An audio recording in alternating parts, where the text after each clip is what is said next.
Good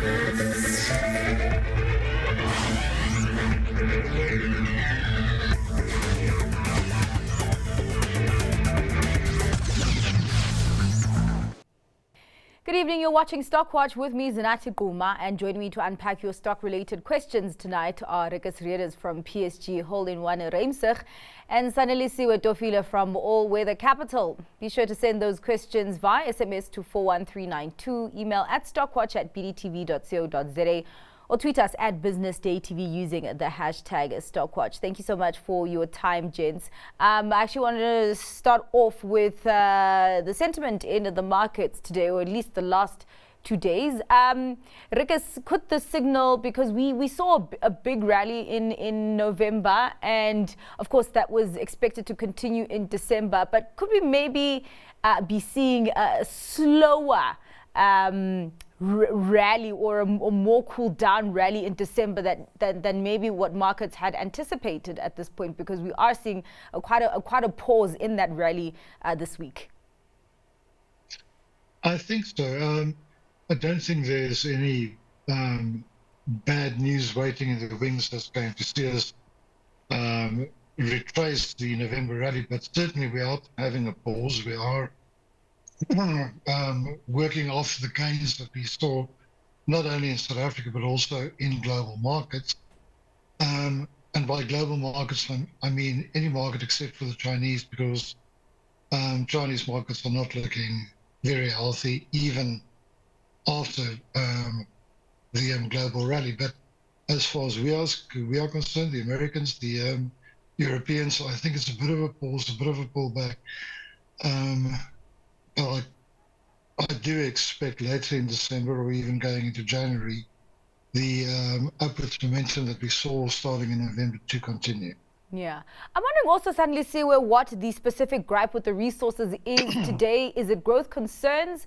I remember reading an article earlier on where someone was saying that they're scared that the restrictive monetary policy in the US could be doing a lot of damage to the economy, and that there is a risk that the Fed might actually make a mistake in terms of policy where they maybe cut too late, or they don't cut. Yeah. So are there growth concerns right now that are affecting the commodities, or is it other concerns? Yeah, I suppose there is always going to be that when you've come from a restrictive sort of monetary policy period. The comments around, are we going to have a hard landing or soft landing? I mean, no one really knows. Depending on who you ask, the forecasts are, sometime in the second half of 2024 is when you're going to see that first sort of rate cuts, certainly from the Fed and maybe from other central banks as well. So those concerns are floating around, and obviously what happens to the US economy, what happens to the dollar is always going to have an impact on what happens to commodity prices. And that will obviously feed to what happens to the underlying commodity-related shares. So I think, you've got a mixture of that going on. You mentioned, obviously, the rally in November, which people might be taking some profits if they made any. We're 3 days into the month, so it's not panic stations yet. But I think maybe guys are taking profits and stuff like that. But going into the year end as well, I think locally you also got a few risks rearing their heads again. GDP growth was lower than expected today. Load shedding is higher than expected as of sort of a week or so ago. So we've still got a lot of those going on. So there's always just a lot of news swirling around, just moving markets. All right. We'll talk about commodities. There is a question on South 32. Is South 32 seen to be a decent long-term investment, or would Anglo or BHP be viewed as better? Ricus? Well, neither of those are long-term investments. They're commodity shares, and by definition, they should be traded in and out, because long-term resource stocks don't really go anywhere. So if you're looking for if you're positive on commodities going forwards over the next 12 months, then sort of neutral to slightly positive. What's holding commodity prices back at the moment is China and doubt about their economic growth path. But if you are positive, then South 32 can have an amazing turnaround. But it is coupled with extreme volatility, and also if you're wrong, it's halved in price, it can halve again. So it would be a very risky bet to go into South 32. If you are positive and fairly sane about commodities going forward, then I would rather be in a diversified national player like BHP Billiton or Glencore. Yeah, quite interesting what Ricus is saying there, that the commodities are not really for long term. Would you agree with that or disagree, Sanelisiwe, or maybe would there be a cut-off time, maybe 3-5 years, where you need to kind of define what long term is for you? Yeah, I mean, I think generally in my universe, commodities don't fall under the quality bucket. So I would be looking for long-term investments. I'm looking for quality names, good cash flow generation, consistent returns, and the likes. And I don't think the resource is going to fit that bucket. I think without any kind of catalyst for these guys, so, like Ricus is mentioning, 20 years or 25 years of China development has been a catalyst for these guys. Obviously, there's other places in the world that might need development, like, say, India, or Indonesia, or whichever place you're looking at. That might be the next catalyst, but also that might be short-lived. So they aren't, the best long-term names if you're not an active market participant. But if you are active, you know how to kind of look for certain markers and certain stocks, then you can trade them. And perhaps South 32 is in a place now where it looks attractive relative to, say, an Anglo or BHP. But the Anglo and BHP in a relative sense will probably be the better quality names and sort of the more well-known names. But Right. yeah, they don't feel like long-term shares. All right. Well, there's an interesting one here on Glencore. Could you explain the planned unbundling of the coal assets of Glencore? Are they looking to do what Anglo did with Thungela? And if so, why buy the coal assets from Teck in the first place? Ricus. Heaven knows what's going on in Glencore's head office. I mean, they differ so much from other mining houses because they're more traders than miners, if I can put it that way. I really can't comment as to why they would separately list coal assets, but buying coal assets, because I obviously think nobody else wants it. And again, just bringing a bit of sanity into the room, we're not going to get rid of using coal for a long time, despite the negative sentiment. So maybe they see an opportunity there. And as I said, from a trader's perspective, they would be trying to buy, that kind of asset at a cheap price. It's not the mining that interests them. It's the selling of whatever commodity they own, whether it be the mine itself. As in other words, their ultimate purpose is in trading what they mine, not necessarily being a miner, if that makes sense. Yeah. Isn't there some sort of special characteristics of the coal that Teck has, steel-making coal, that maybe Glencore feels like it would add value to its coal offerings? Sanelisiwe? I must say I'm not particularly close enough to it to make that comment, but Yeah.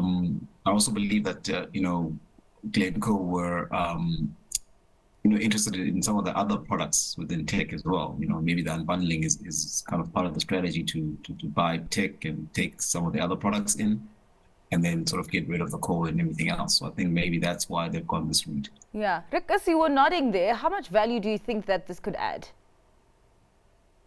I have no idea. I haven't looked at the numbers, but as Rita said, that's precisely that. And it fits that trading perspective. If I can get my hands on a number of assets and I can trade out or trade in what I find attractive from Glencore's perspective, it's precisely the kind of deal that they. All right. Let's talk about gold.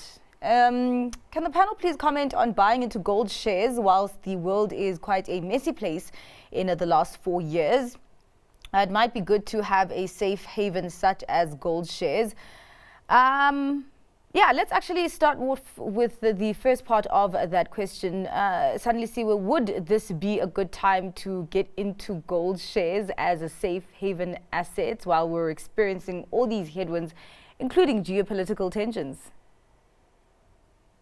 I mean, it almost feels to me like, gold shares might have had a bit of their time in the sun a bit at this point. I mean, they've rightly so, as a safe haven asset, held up during this period of uncertainty around growth, geopolitics, and everything else you've mentioned. But as a market participant, you must be forward-looking. And from where I'm sitting now, I don't know necessarily that gold has any much more upside from here. So the gold shares have kind of done their job as safe haven assets if you look at what they've done over the past sort of year and a half or so. So if you're kind of taking a point to whether or not you want to invest in gold shares at this point, I would say this is probably a point in time for me to probably hold steady and not add, perhaps not cut your gold if you've got any. For me personally, I wouldn't be adding to gold shares at this point in time. Yeah. I mean, if you do want to have gold in your portfolio, Ricus, second part of that question, what would be the best option? So you can just comment on investing in gold shares, but also the best option, and the viewers got Absa New Gold, the ETF, or Gold Fields, or a smaller player such as Pan-African Resources. Okay, again, not investing in gold or gold shares, but trading in gold and gold shares is the first point. Yeah. So I think the easy money has been made is in gold shares, but I agree, I certainly won't be selling them, and for the pure reason that I take a look at the graphs specifically of South African gold miners, and they look okay. And again, going out from that point, the best of the bunch as far as South African gold mining shares are concerned is Harmony. So that would be my preferred entry, or at least if I'm already in, I would certainly stay with it. Yeah, all right. And just talking about gold itself, in a world where yields are dropping, the opportunity cost of gold is diminishing, and gold's just hit a new high yesterday. I like things that hit new highs because it shows you that the trend is up. Yeah. All right. Let's actually get to Brait. The Brait share price slowly sinking to nowhere. Is it worth keeping the share? Let's actually start with that because, the second part of that question is, when is payday with Premier's return and the listing of Virgin? What can we expect? Is Brait's NAV real, or is there a future in Brait to wait for? So seeming that the investor is quite frustrated with where the share price is going, and quite a lot of things that the markets are waiting to happen there. Sanelisiwe, let's start off with you. Is it worth keeping at this point? So, I mean, I've always been on the sidelines when it comes to this share, but obviously kind of hearing other investors or traders, if I can call that, looking at this, but it feels a bit binary for me. Obviously, there's been a few restructuring attempts. There's been a few attempts at listing Premier, and now I guess Virgin is the biggest part of the NAV as we speak. And I'm not sure what the kind of economics of Virgin look like now, and where the trends and sort of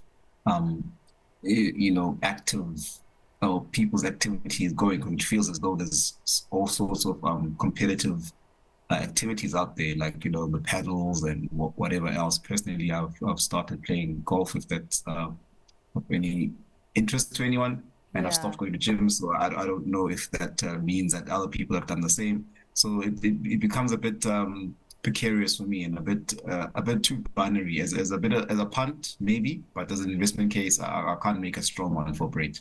Yeah, there does seem to be a lot of uncertainty here, because even with Virgin Active, Brait came out to say that they're considering this unbundling and separate listing of Virgin Active, and then Ethos comes out to say that actually Virgin Active isn't ready to list, and I think also there's some debt that needs to be paid. But also just looking at the economics of Virgin, Still some pressures. I think they're only doing really well in Italy. Ricus, what do you think about Brait, but also when's payday for Premier, and also what do you think of possible listing of Virgin? Okay, let's start with Premier. I think what they've been listed now for how long? A year, 6 months? Yeah. That whole sector is looking okay. I mean, if you take a look at AVI and even Rhodes tweet, obviously you've got bad apples in the form of not all of them, but I think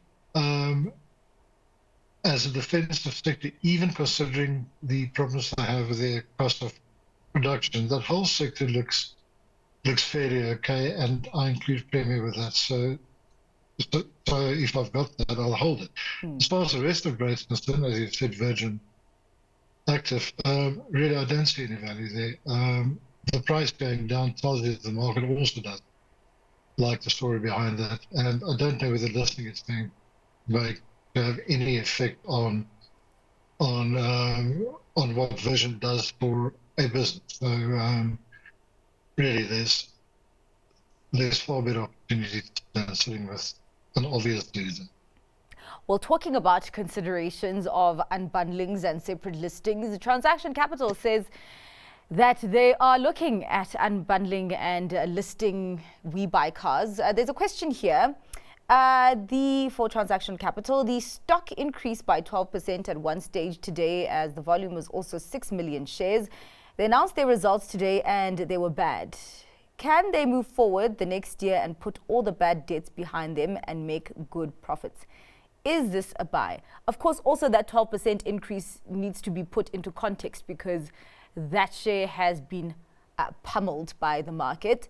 Sanelisiwe, do you think the results were that bad? Let's actually start off with that. So the results were somewhat guided from a trading statement about a week or so ago, sometime last week, I should say. For me, they were incrementally negative. Obviously, they've taken an additional write-down on some SA taxi stock.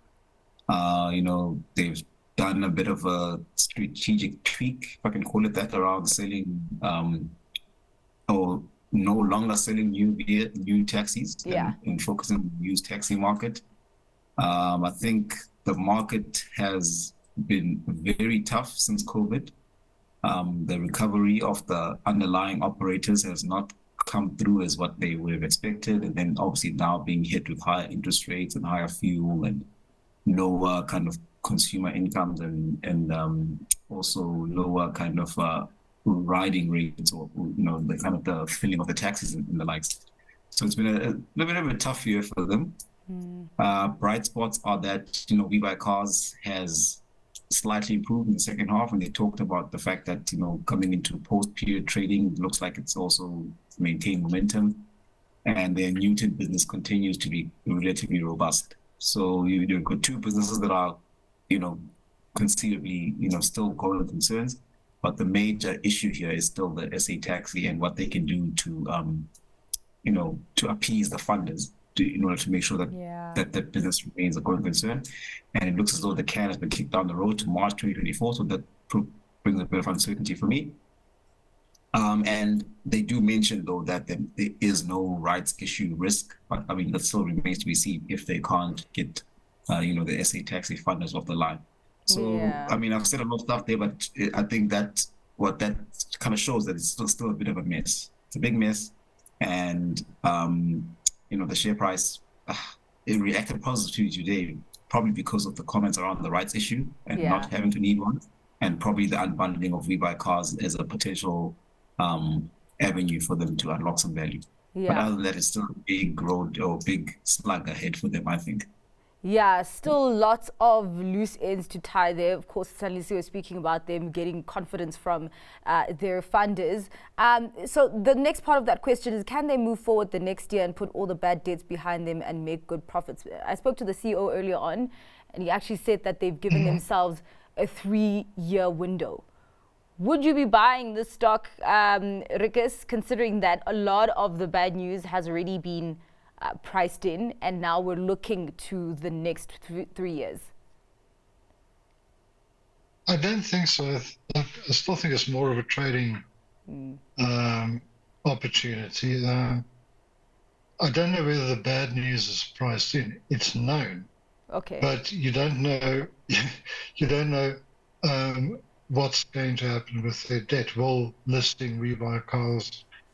Will they be able to get enough money to relieve some of that? Are they going to try and flog SA Taxi? Who's going to buy it? PAC probably. Yeah. We know all the problems, we just don't know how it's going to be solved yet, which makes for uncertainty, which makes for great trading opportunities, but not for investment, at least not for me. Okay, I hear you on that. There's a question, 91 or Coronation or PSG Financial Services for 2024? Sanelisiwe. Look, there's merits for each of those. I think 91 got good diversity, nice geographical footprint, very good operators, very good marketing machine. That's always good for an asset manager. So, there's a good case we made for that. I think Coronation's been beaten up because of this tax case that's pending. I think a lot of that has been priced in already. They've taken the pain up front, and I think the earnings going forward will reflect more correctly what the business is worth. The caveat there is that they operated in an SA market that's bleeding flows for obvious reasons, but I think it's still good value there. And I think PSG, another business that's a great kind of operation, good cash flows, market consolidated to some extent. So there's merits to be had for all those purposes. I think they're all very good businesses, if you ask me.